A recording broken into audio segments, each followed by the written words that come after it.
ಮೂಡ ಹಗರಣದಲ್ಲಿ ಈಗ ಸಿಎಂ ಪತ್ನಿಯವರ ಪತ್ರದ ಚರ್ಚೆ ಬಹಳ ಜೋರಾಗ್ತಾ ಇದೆ. ವಿವಾದದ ಬೆನ್ನಲ್ಲೇ ಸೈಟ್ ವಾಪಸ್ ನೀಡೋದಾಗಿ ಸಿದ್ದರಾಮಯ್ಯನವರ ಪತ್ನಿ ಪತ್ರ ಬರೆದಿದ್ದಾರಲ್ಲ, ಅದಕ್ಕೆ ಸಂಬಂಧಪಟ್ಟ ಹಾಗೆ ಈಗ ವ್ಯಾಪಕವಾದಂತಹ ಚರ್ಚೆ ಶುರುವಾಗಿದೆ.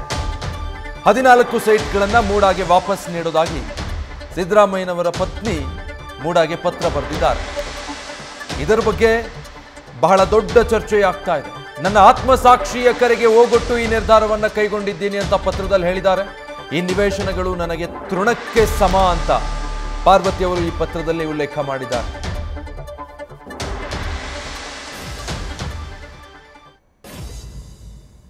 ನನ್ನ ಪತಿಯಾಗಿರುವ ರಾಜ್ಯದ ಮುಖ್ಯಮಂತ್ರಿ ಸಿದ್ದರಾಮಯ್ಯ ಅವರು ತಮ್ಮ 40 ವರ್ಷದ ಸುದೀರ್ಘ ರಾಜಕಾರಣದಲ್ಲಿ ಯಾವುದೇ ಸಣ್ಣ ಕಳಂಕವೂ ಅಂಟಿಕೊಳ್ಳದಂತಹ ನೈತಿಕತೆಯನ್ನ ವ್ರತದಂತೆ ಪಾಲಿಸಿಕೊಂಡು ಬಂದವರು.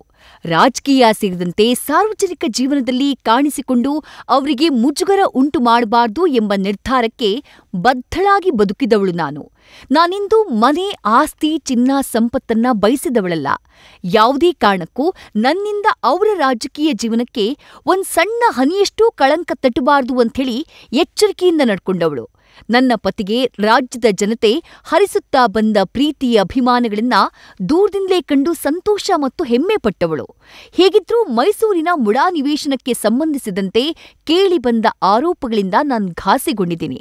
ನನ್ನ ಸ್ವಂತ ಸೋದರ ಅರಿಶಿನ ಕುಂಕುಮದ ಭಾಗವಾಗಿ ಕೊಟ್ಟ ಜಮೀನಿನ ಬಾಬ್ತು ಪಡೆದ ನಿವೇಶನಗಳು ಇಷ್ಟೊಂದು ರಾದ್ಧಾಂತವಾಗುತ್ತೆ, ಇದರಿಂದ ನನ್ನ ಪತಿಯವರು ಅನ್ಯಾಯವಾಗಿ ಆರೋಪಗಳನ್ನ ಎದುರಿಸುವಂತಾಗಬಹುದು ಅನ್ನುವುದನ್ನ ನಾನು ಊಹಿಸಿದವಳೂ ಅಲ್ಲ.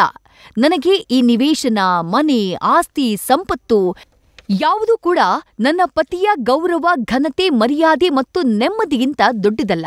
ಇಷ್ಟು ವರ್ಷಗಳ ಕಾಲ ಅಧಿಕಾರದಲ್ಲಿದ್ದ ಅವರಿಂದ ಏನನ್ನೂ ನನಗಾಗ್ಲಿ ನನ್ನ ಕುಟುಂಬಕ್ಕಾಗ್ಲಿ ಬಯಸದೇ ಇದ್ದ ನನಗೆ ಈ ನಿವೇಶನಗಳು ತೃಣಕ್ಕೆ ಸಮ. ಈ ಹಿನ್ನೆಲೆಯಲ್ಲಿ ವಿವಾದಕ್ಕೆ ಕಾರಣವಾಗಿರುವ ಮುಡಾದ 14 ನಿವೇಶನಗಳನ್ನ ವಾಪಸ್ ಮಾಡಲು ನಿರ್ಧರಿಸಿದ್ದೇನೆ. ಇದು ನಾನು ನನ್ನ ಆತ್ಮಸಾಕ್ಷಿಯ ಕರೆಗೆ ಓಗೊಟ್ಟು ಪ್ರಜ್ಞಾಪೂರ್ವಕವಾಗಿ ಕೈಗೊಂಡಿರುವ ತೀರ್ಮಾನ. ಈ ಹಂತದಲ್ಲಿ ಇಂಥ ನಿರ್ಧಾರಕ್ಕೆ ಏಕ್ ಬಂದ್ರಿ ಅಂತ ಯಾರಾದ್ರೂ ಕೇಳಬಹುದು. ಆರೋಪ ಕೇಳಿ ಬಂದ ದಿನವೇ ನಾನು ಈ ನಿರ್ಧಾರ ಮಾಡಿದ್ದೆ.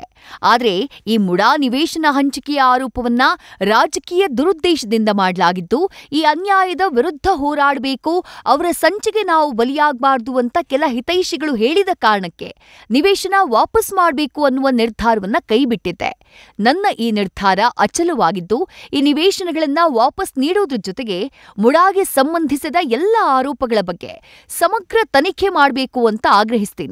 ಕೊನೆಯದಾಗಿ ಎಲ್ಲ ರಾಜಕೀಯ ಪಕ್ಷದ ನಾಯಕರು ಮತ್ತು ಬಂಧುಗಳಲ್ಲಿ ನನ್ನ ವಿನಮ್ರ ವಿನಂತಿ, ದಯವಿಟ್ಟು ರಾಜಕೀಯ ಕ್ಷೇತ್ರದಿಂದ ದೂರವಿದ್ದು ತಮ್ಮ ಪಾಡಿಗೆ ತಾವಿರುವ ರಾಜಕೀಯ ಕುಟುಂಬದ ಹೆಣ್ಣು ಮಕ್ಕಳನ್ನ ರಾಜಕೀಯ ದ್ವೇಷ ಸಾಧನೆಗಾಗಿ ವಿವಾದದ ಕಣಕ್ಕೆ ಎಳೆದು ತಂದು ಅವರ ಘನತೆ, ಗೌರವಗಳಿಗೆ ಹಾನಿ ಮಾಡಬೇಡಿ. ನ್ಯೂಸ್ ಫಸ್ಟ್, ನಿರ್ಭೀತಿಯಿಂದ ನಿಮ್ಮ ಪರವಾಗಿ.